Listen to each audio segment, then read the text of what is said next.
Hello नमस्ते everyone, welcome to my YouTube channel. आज हामी चाहिँ क्वेसन नम्बर 61 बाट इन्जिनियरिङ सर्भेइङको क्वेसन सेटहरू चाहिँ डी प्रसादको बुकबाट चाहिँ सल्भ गर्ने प्रयास गर्नेछौँ। क्वेसन नम्बर 61 मा छ open cross staff is used for setting out भनेको छ। ओपन क्रस स्ट्याफ चाहिँ हामीले कति बेला चाहिँ युज गर्छौँ भन्ने हो। यसको चाहिँ क्वेसन नम्बर 61 मा चाहिँ क्रस स्ट्याफहरू हुन्छन् हैन, त्यो चाहिँ हामीले ग्राउन्डमा चाहिँ लेइङ गर्नको लागि चाहिँ हामीले युज गरेको हुन्छौँ है। हामीले सिम्पली चाहिँ लङ अफसेटहरूलाई चाहिँ के गर्छौँ त भन्दाखेरि लेइङ गर्नको लागि, सेटिङ आउट गर्नको लागि चाहिँ हामीले ओपन क्रस स्ट्याफहरू चाहिँ युज गर्ने गर्छौँ है। जस्तो कि अब त्यो चेन लाइन छ भने यो 15 मिटरभन्दा धेरै लामो छ भने त्यति बेला चाहिँ जस्तो यहाँनिर एउटा रुख छ, यो चाहिँ 15 मिटरभन्दा धेरै लामो छ भने त्यति बेला चाहिँ हामीले के गर्न सक्छौँ, यो ओपन क्रस स्ट्याफबाट चाहिँ के गर्न सक्छौँ भने कि ओपन क्रस स्ट्याफबाट चाहिँ हामीले सेटिङ आउट गर्न सक्छौँ कि लङ अफसेटहरू चाहिँ लिएर भन्न खोजेको है। यसमा चाहिँ अलिकति हामी हेरौँ यो क्रस स्ट्याफहरू के हो। यो इन्स्ट्रुमेन्टहरू भनेको फ्रेन्च क्रस स्ट्याफ भन्ने हुन्छ एउटा। फ्रेन्च क्रस स्ट्याफले चाहिँ के गर्छ भन्दाखेरि हामीले 45 डिग्रीको, 90 डिग्रीको र 135 डिग्रीको चाहिँ एङ्गलमा चाहिँ कुनै पनि अब्जेक्ट अथवा चाहिँ त्यो लेइङ गर्नु पर्यो भने अथवा नाप्नु पर्यो, मेजरमेन्ट गर्नु पर्यो भने त्यति बेला फ्रेन्च क्रस स्ट्याफ युज गरिन्छ भने ओपन क्रस स्ट्याफ चाहिँ त्यति बेला युज गरिन्छ जति बेला चाहिँ परपेन्डिकुलर एक्ज्याक्टली अफसेट परपेन्डिकुलर लिनुपर्ने हुन्छ र त्यो चाहिँ के हुन्छ त भन्दाखेरि लङ अफसेट हुन्छ। लङ अफसेट भनेको चाहिँ के हो त, ग्रेटर देन 15 मिटर है। यदि चाहिँ कुनै पनि अफसेटको लम्बाइ 15 मिटरभन्दा धेरै छ भने त्यसलाई हामीले लङ अफसेट भनेर चाहिँ बुझ्छौँ। र अर्को अप्टिकल स्क्वायर भन्ने छ। अप्टिकल स्क्वायरले पनि के गर्ने हो भन्दाखेरि सेटिङ आउट नै गर्ने हो। यसले चाहिँ के गर्छ, right angle or based on the double principle of reflection भनेको छ। यसले पनि के गर्छ भन्दाखेरि यो चाहिँ राइट एङ्गल सेटिङ गर्ने नै एउटा इन्स्ट्रुमेन्ट हो अप्टिकल स्क्वायर भनेको पनि, जसले चाहिँ हाम्रो 90 डिग्रीको एङ्गलमा चाहिँ कुनै पनि मेजरमेन्टहरू लिन सकिन्छ। क्वेसन नम्बर 62 मा जाउँ। The angle of the intersection of the horizontal mirror and the index mirror of an optical square भनेको छ। अप्टिकल स्क्वायरमा चाहिँ डबल रिफ्लेक्सन यानि कि हामीले डबल रिफ्लेक्सनको प्रिन्सिपलमा चाहिँ बेस्ड हुन्छ भनेको थियौँ है।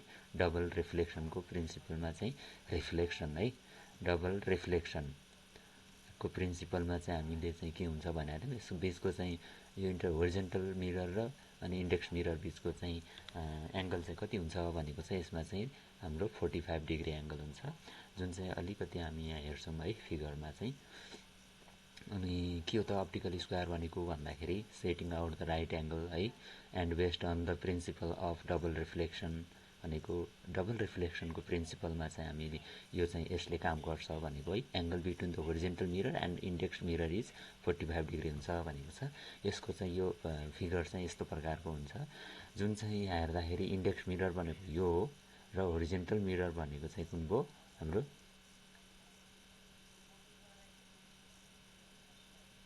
यहाँनिरको यो एङ्गल भनेर सोधेको है। यसले चाहिँ यो एङ्गल पनि 45 हुन्छ, यो एङ्गल पनि 45 हुन्छ, अब यता पनि 45 डिग्री नै हुन्छ भन्ने कुरा हो।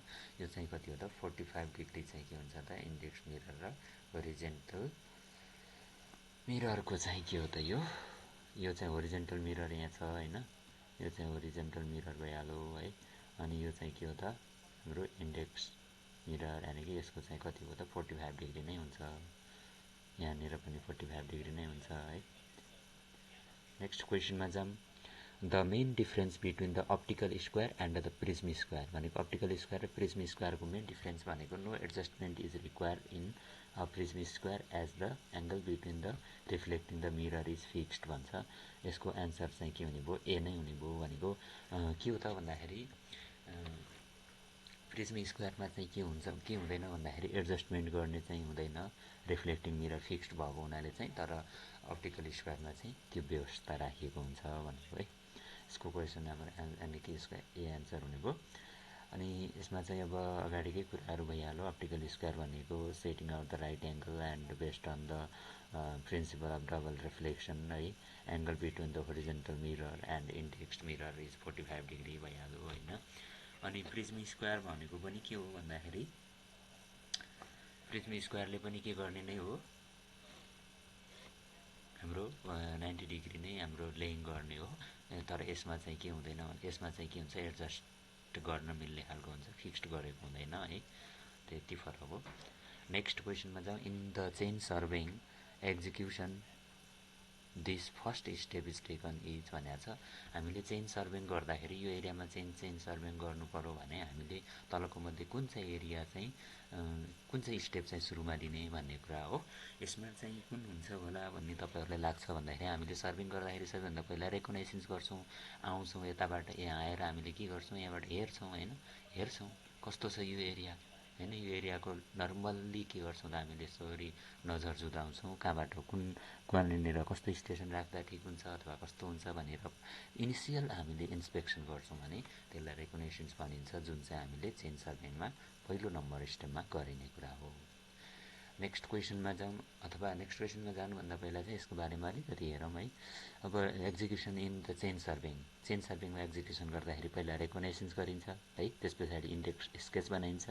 इन्डेक्स स्केच भनेको चाहिँ जस्तो हेरिन्छ, हेरिसकेपछि हामीले नर्मल्ली चाहिँ के गर्छौँ त, यस्तो प्रकारको एउटा चाहिँ के गर्छौँ, हामीले यस्तो प्रकारको एउटा फिगरहरू लेआउट गर्छौँ है, त्यसलाई चाहिँ इन्डेक्स स्केच भनौँ। मार्किङ द स्टेसन, त्यसपछि हामीले चाहिँ यो स्टेसनहरू मार्किङ गर्छौँ है, मार्किङ गर्छौँ स्टेसनहरू होइन।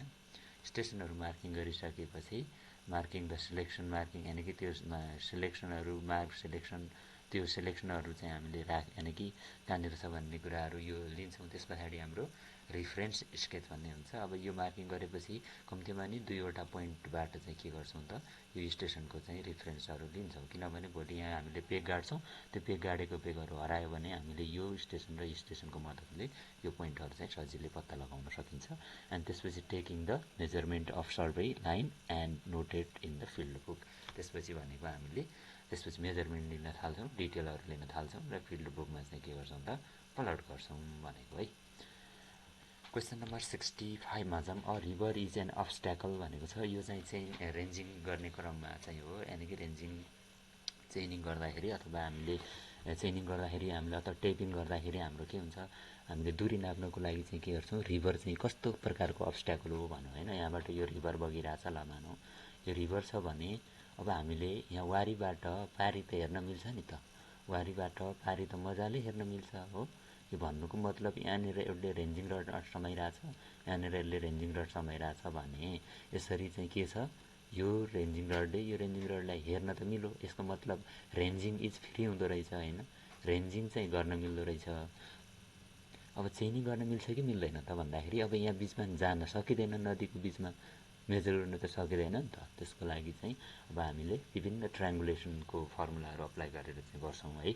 अब त्यसको लागि चाहिँ अब यहाँ कुन अप्सन चाहिँ सही हुने भयो भन्दाखेरि रेन्जिङ भनेको अब्स्ट्याकल भनेको छ है माथि, अब्स्ट्याकल टु के हुने भयो, चेनिङ हुने भयो होइन, अब्स्ट्याकल टु चेनिङ हुने भयो है, अब्स्ट्याकल टु चेनिङ हुने भयो। बट नट रेन्जिङ भनेको रेन्जिङ चाहिँ अब्स्ट्याकलमा हुने भएन भन्नु खोजेको कुरा त्यही हो है। यसको एन्सर चाहिँ बी हुने भयो। सजिलै छ। यसमा चाहिँ अलिकति डिस्क्रिप्सन गरेर हेरौँ। डिस्क्रिप्सन गरेर हेर्दाखेरि obstacle to रेन्जिङ but not chaining भनौँ भने रेन्जिङ गर्नको लागि अप्ठ्यारो छ तर चेनिङ गर्न चाहिँ सजिलो छ भनौँ भने हिल लकहरू हुने भयो होइन।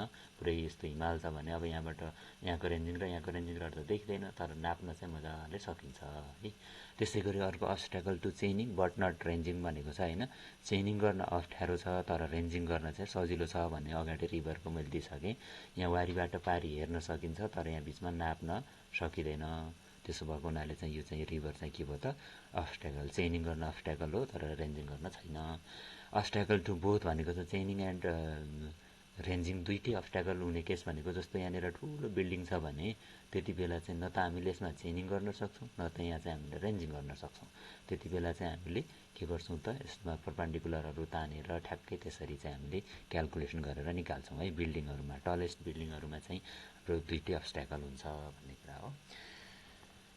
नेक्स्ट क्वेसनमा जाउँ। Obstacle to रेन्जिङ but not chaining भनेको छ। रेन्जिङ गर्न अप्ठ्यारो हुने तर चेनिङ गर्न सजिलो हुने भनेको मैले अगाडि हिमाल हो भनेर भनिसकेँ होइन। यहाँबाट यहाँ हेर्न मिल्दैन, अब यहाँबाट यहाँ नाप्न त मिल्छ मजाले गएर होइन। भन्न खोजेको कुन हो त, हिलहरू चाहिँ के भयो त, यसको सही एन्सर हुने भयो। 66 को एन्सर सी हुने भयो है।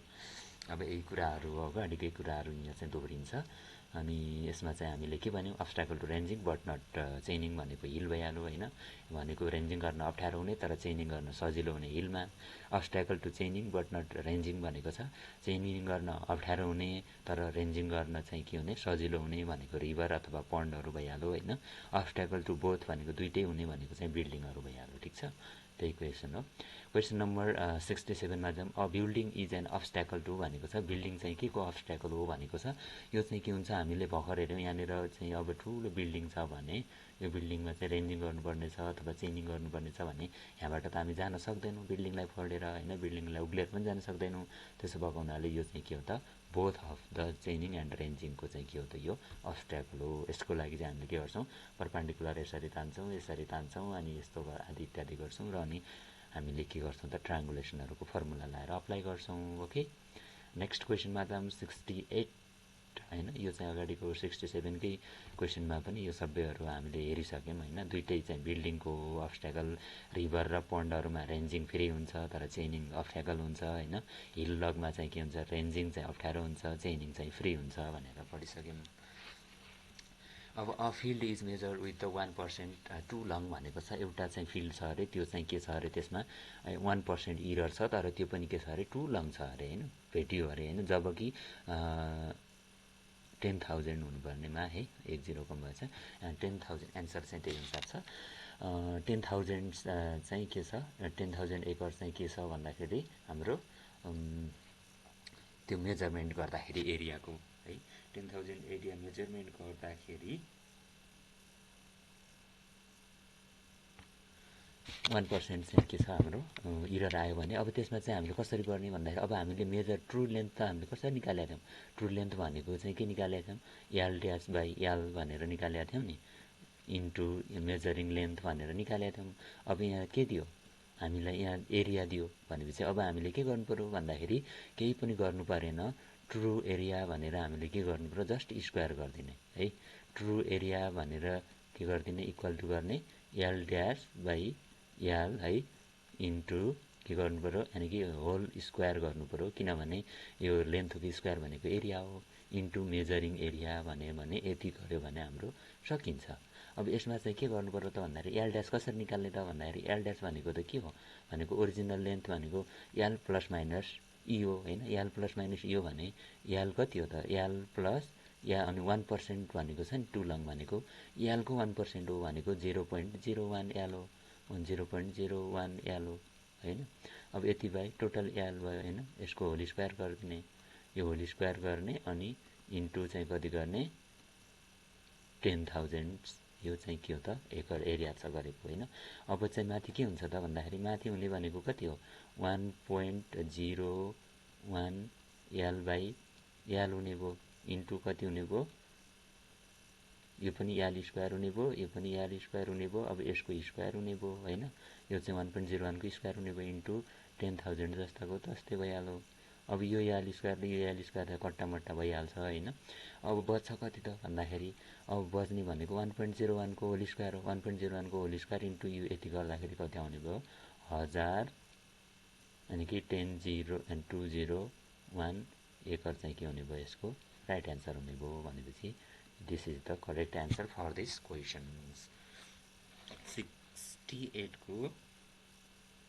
68 को एन्सर बी करेक्ट है अब चाहिँ यसमा चाहिँ विभिन्न प्रकारले गर्न सकिन्छ है अब चाहिँ यो तरिकाले पनि गर्न सकिन्छ हेर्दाखेरि यो तरिकाले पनि गर्न सकिन्छ याल कट्टामट्टा भइहाल्छ त्यो भएर चाहिँ यसरी आएको यो यसरी निकाल्दा पनि भयो अथवा चाहिँ टोटल एरिया ट्रु एरिया भनेको चाहिँ के हो त याल प्लस 1% अफ याल हो होइन होल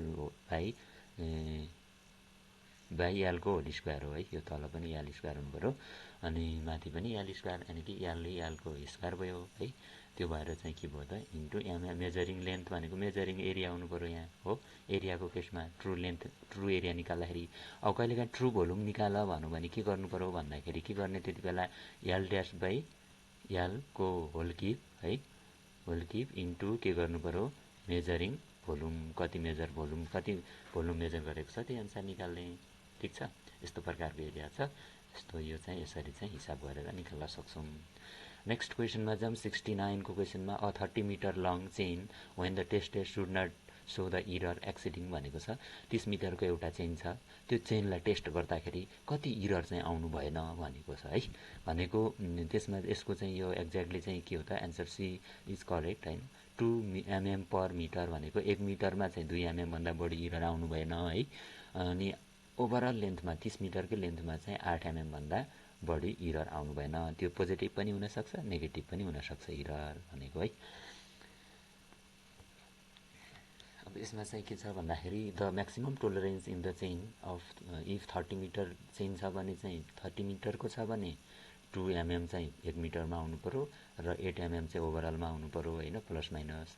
अब 20 मिटरको चेन छ भने 2 mm 1 मिटरमा आउनु पर्यो होइन, तर प्लस माइनस 5 mm चाहिँ ओभरअल लेन्थमा चाहिँ हुनुपर्छ है यसको चाहिँ। एन्ड नेक्स्ट क्वेसनमा जाम 70 नम्बरको क्वेसनमा offset angle taken in chain surveying maybe भनेको छ। अफसेट एङ्गल होइन, हामीले चाहिँ चेन सर्भिङ गर्दाखेरि यसरी हामीले चाहिँ यो एरियामा चेनिङ गर्नु परेको छ भने अब यसरी एउटा चेन राख्यौँ। यो चेन राख्दाखेरि यहाँनिर अब कुनै एउटा रुख होला होइन, यहाँनिर कसैको यानि कि घर होला। अब यो चेन सर्भे यानि कि चेन एज हो भने अब हामीले यसबाट अफसेट लिँदाखेरि कसरी लिन्छौँ भनेको छ। अफसेट लिँदाखेरि अब जस्तो यहाँनिर अर्को चाहिँ केही होला, विद्युतको पोल होला होइन, आदि इत्यादि होला। अब जस्तो यहाँबाट लिँदाखेरि पर्पेन्डिकुलर लियौँ, ठिक छ, यो पर्पेन्डिकुलर आयो, तर यहाँदेखि यहाँसम्म पर्पेन्डिकुलर लिने स्थिति छ त छैन। त्यसैले यहाँबाट र अर्को कुनै यो पोइन्टबाट दुई ठाउँबाट यहाँ चाहिँ अब्लिक अफसेट लग्छौँ भनेको के पनि लग्ने भयौँ भन्दाखेरि हामीले 90 डिग्रीको पनि लग्ने भयौँ, 45 को पनि लग्ने भयौँ, अथवा 135 को अथवा कुनै पनि एङ्गलमा चाहिँ हामीले अफसेट लग्न सक्छौँ है। माथि दिएको मध्ये कुनै पनि एङ्गलमा हामीले अफसेट लिन सक्छौँ भन्ने कुरा हो। यो सेसन हामीले यहीँ समाप्त गर्छौँ है। यो क्वेसनलाई चाहिँ हामीले हेरेर offset angle maybe taken as 45, 90 degree and 100 कुनै पनिमा लिन मिल्यो अफसेट, ठिक छ। Okay okay, thanks for watching होइन। यदि तपाईँलाई यो भिडियो मन पर्यो अथवा तपाईँको लागि काम लाग्ने टाइपको जस्तो लाग्छ भने तपाईँले यो च्यानललाई सब्सक्राइब गर्नुहोस् होइन, भिडियोलाई लाइक गर्नुहोस्, ताकि यस्तै भिडियो चाहिँ बनाउने ऊर्जा पनि आइरहोस् र तपाईँलाई चाहिँ अपडेटहरू पनि प्रत्येक दिन चाहिँ प्रोभाइड गर्न सकियोस्। Thanks for watching, once again have a nice time.